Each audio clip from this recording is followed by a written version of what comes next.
Shark fin soup is so delicious. Did you know it's considered a delicacy in many Pacific Asian countries? No? Well, it is.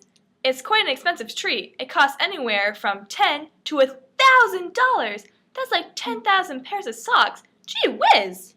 Whoa, wait a minute. Are you telling me that you paid $1,000 for a bowl of soup that you can't even taste the shark fins in? Well, yeah. I mean, I had to try the local cuisine. It's all the rave here, and I gotta be in with the locals.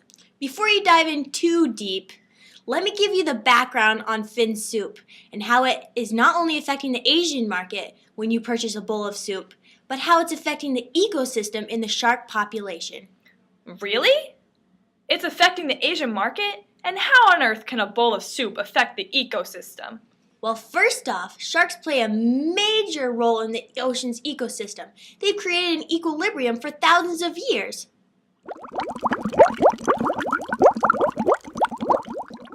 Sharks are at the top of the food chain. They control the population of larger sea animals. If the shark population decreases significantly, then the other populations of sea mammals would increase, thus drastically changing the ecosystem. The larger prey that sharks eat smaller prey such as zooplankton, which eventually eat the phytoplankton. Phytoplankton are the main source of oxygen in the ecosystem. So, if the shark population decreases due to the shark finning, then that means other species will increase, and so will consumption of the main source of oxygen, phytoplankton. Loss of phytoplankton means oxygen depletion across the world. That would be like a sock with no holes, no room to breathe. Wow! I didn't realize how much sharks really meant to the ocean's environment, and even my environment that I live in now. How do they get the fins anyway? There must be a lot of sharks being affected by all of this shark finning. First off, shark finning is a very inhumane and somewhat illegal practice done by fishermen, which involves them capturing sharks, cutting off all of their fins while at sea, and discarding the carcasses back into the ocean. This means that the shark is left defenseless to float to the bottom of the ocean and bleed to death in being eaten by other predators.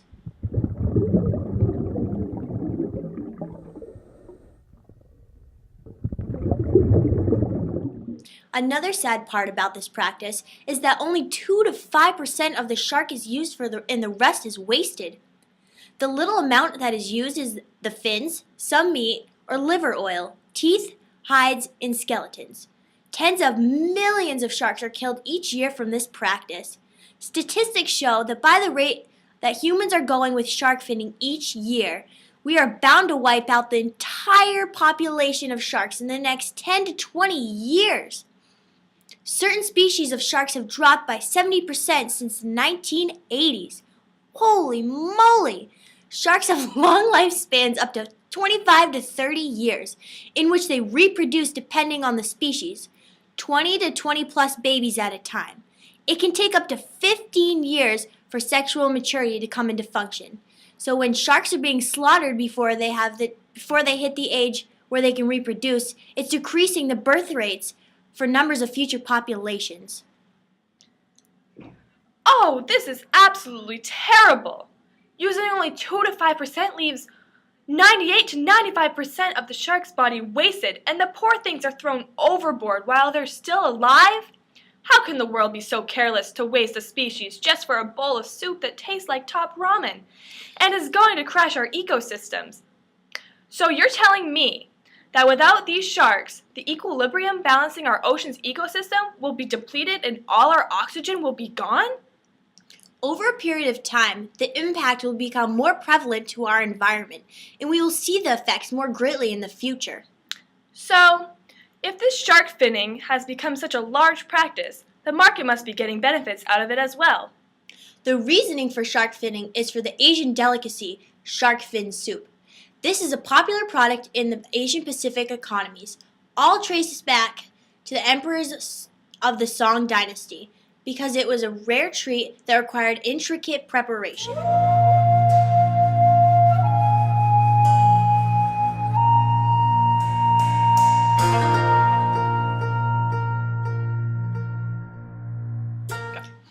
soup became such a hit that it moved to not only being popular in the upper class, but of the middle class as well, especially today when have more job opportunities for people to make money. More people spend on what they consider a necessity, and in the Asian culture, shark fin soup has become one of those social necessities. Fins are exported to the major trade markets in Asia, including Hong Kong, Beijing, Singapore, and Taiwan. From here, the businesses buy fins for $700 per kilogram, and sometimes even more. The fin soup is sold in grocery stores, restaurants, and banquets. The fins also allow companies to thrive in business financially. Holy socks smell moldy! This soup is rocking their socks off. How terrible! These poor creatures, have they created any laws against shark finning? Actually, they have. Unfortunately, because there is so much money in the market of shark finning in Asia, a black market has been created where the practice is illegal.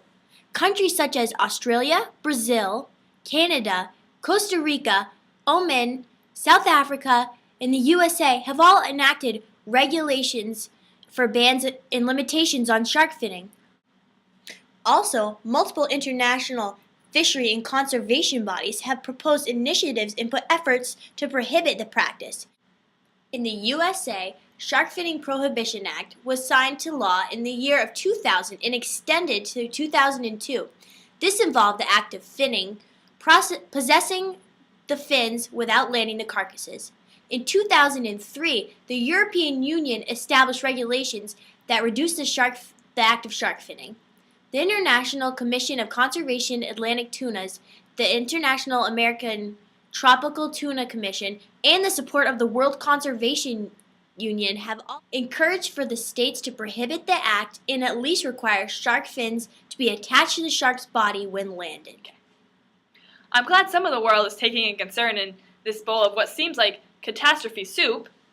Unfortunately, as much as parts of the world try and take action, it's enforcing limitations and regulations that are the most challenging task, especially with illegal fishing and black markets still in action.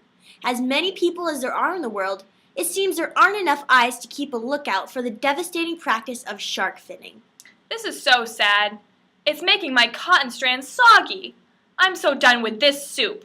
I'd rather spend my time eating toe lint. Thanks a lot for the facts. I'll be sure to spread the word to all the socks in the drawer.